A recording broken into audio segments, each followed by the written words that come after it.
And we are back with Ash vs. Evil Dead Season 3, Episode 7. Twist and Shout brings back director Mark Beasley, who directed the first 2 episodes of this season. It kicks off right where the last episode left off. Ash and Kaya as Kelly are chatting about what to do next, and it turns out that Brandy is the one with the plan. Apparently, Miss Previtt wants to clear the air, and that's something that could happen at a school dance.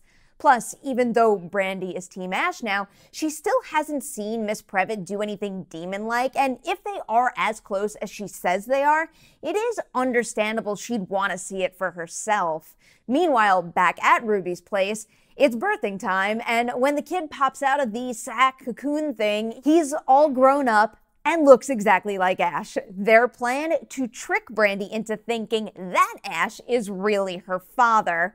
While that's going on, Pablo is still in the hardware store basement with the last night of Sumeria.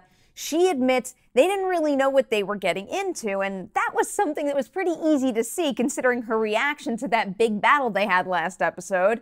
While they're chatting, the window in the wall lights up, and Pablo can see Kelly, real Kelly this time. She tells him about what happened, but then the window closes right after something comes back, something she's clearly terrified of.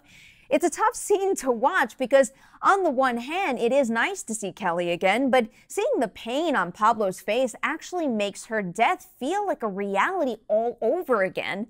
Over at the dance, though, the episode is absolutely pulsing with energy, and the sequence opens with Kelly and Brandy going inside while Ash has to sneak around back. But little does Ash know, Ruby's evil Ash is there as well, and one of the first scenes we get with him is something that taps into the horror of the scenario big time, with a little less comedy than what we're used to. Evil Ash hacks up some poor kids with his chainsaw, a moment that is eerily intercut with other students having a blast on the dance floor.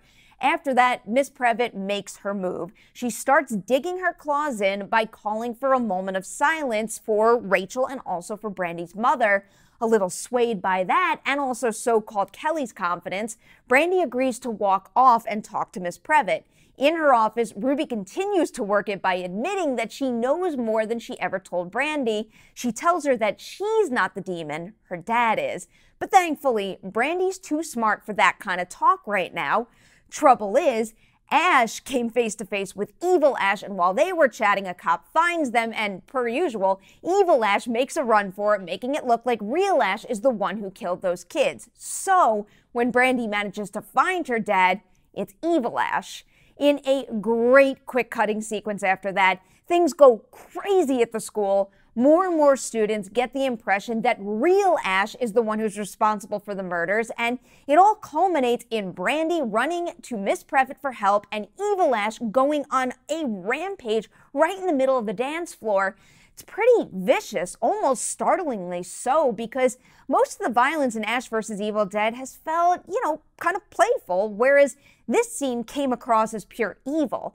Honestly, I did find it kind of unsettling, but the tone of the scene does pave the way to what Ruby wants to accomplish here. She wants to terrify Brandy to the point that she feels the need to stab her own father with the Kandarian dagger.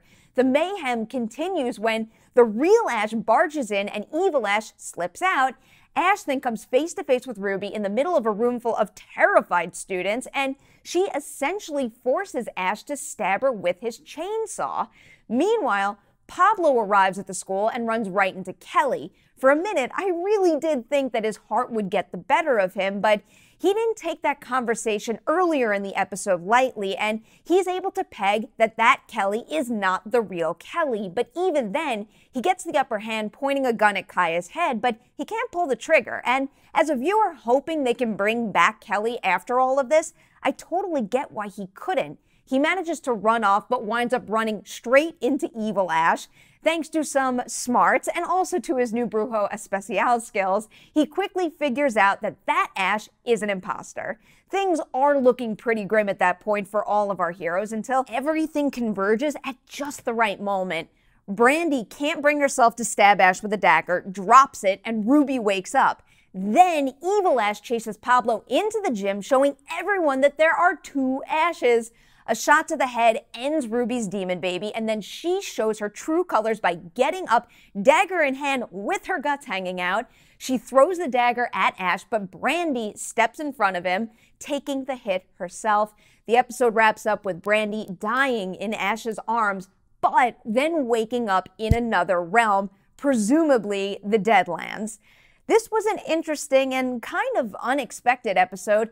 The whole thing, per usual, was very well shot. The writing here is on point, with all the characters and mini storylines connecting beautifully, but both the scope and the tone felt noticeably different, and ultimately, I wound up okay with it. One of my favorite things about this film franchise is how one installment feels like a pure horror movie, another like a comedy, and even that 2013 remake actually has its own kind of dark, unique blend of the two. And with that in mind, I kind of like seeing Ash vs. Evil Dead play in more sinister territory like this. We still had some fun and great one-liners, but leading into the last 3 episodes of the season, the threat feels more real than ever. So now the big question becomes, are Kelly and Brandy really dead, or can they come back to the real world after all of this ends? Now that both Kelly and Brandy are dead, I do lean towards the latter, just having some fun making predictions here, but it does seem unlikely that the show would kill off 2 major characters like that. Then I'm also busy wondering, what's Ruby's next move? The entire season for her has been all about taking down Ash and taking control with her demon baby, but now that there's no demon baby, how can she stop Ash and also the Dark Ones? Hopefully Kaya has some sort of trick up her sleeve for her, but in this episode, it did also seem like the 2 of them might not be on the same page entirely. And what about that last night of Sumeria? Is she just hanging out in that creepy basement all alone while all this is happening? Did she run off maybe? After having that group be such a big part of this new season, I do hope there is some sort of payoff coming for them in the last few episodes of Season 3. But overall, job well done. Yet again, there is a noticeable shift in tone this season thanks to this episode. And even though I love fun and silliness in Ash vs. Evil Dead, I'm really hoping the folks behind the show don't abandon what they've started with this episode and veer away from the tonal change. With that in mind, I also wonder, will we see the repercussions of what just happened ripple throughout Elk Grove? When you've got such a big shift paired with such a brutal sequence like that, it really does feel like a must. So those are my thoughts on Twist and Shout, but now it is your turn. Hit that comment section below and tell me, did that darker vibe work for you? I am very curious to know. And before closing this video out, I've got Patreon shoutouts for Kavi, Ryan, and Rick. Kavi and Rick have been with the team for a while now, and it's really been a treat getting to know them through the G-Chat tier. And Ryan just joined up last month, so we've only had the chance to chat once, but get to put another one on the books real soon. Really, that G-Chat reward has become one of my favorites.